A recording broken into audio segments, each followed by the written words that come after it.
Hello guys, welcome to share ఐడియాస్కి. Andhra Pradesh రాష్ట్ర వ్యాప్తంగా మనకైతే వైన్ షాప్స్ అయితే బంద్ చేయబోతున్నారు.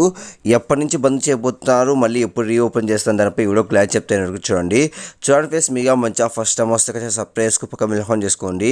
ప్రతి ఒక్క లైక్స్ అని షేర్ చేయండి. ఇంకా డైరెక్ట్ టాపిక్కి వెళ్ళిపోతాం.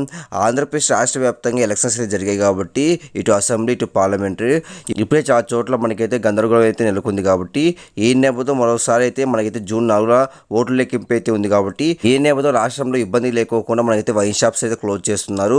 ఎందుకంటే మళ్ళీ ప్రాబ్లం అవుతుంది కాబట్టి ల్యాండ్ ఆర్డర్కి. ఈ నేపథ్యంలో మనకి ఏం చేస్తున్నారు అంటే జూన్ 3 నుంచి జూన్ 5వ తేదీ వరకు అయితే వైన్ షాప్స్ అయితే క్లోజ్ చేస్తున్నారు.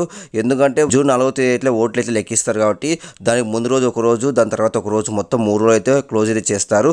దాని తర్వాత రోజు అయితే ఓపెన్ చేస్తారు. కాబట్టి చాలా మంది ఇది గమనించాలి. కాబట్టి ఇది ఓవరాల్గా ఆంధ్రప్రదేశ్ రాష్ట్ర వ్యాప్తంగా వైన్ షాప్స్ అయితే మొత్తం 3 రోజుల పాటు అయితే క్లోజ్ చేయబోతున్నారు. ఇంకా అప్డేట్స్ ఖచ్చితంగా పోస్ట్ చేస్తాను. ప్రతి ఒక్క లైక్స్ షేర్ చేయండి. ప్రతి ఒక్క సబ్స్క్రైబ్ పక్క మిల్ఫోన్ చేసుకోండి. Thank you for watching. Thank you.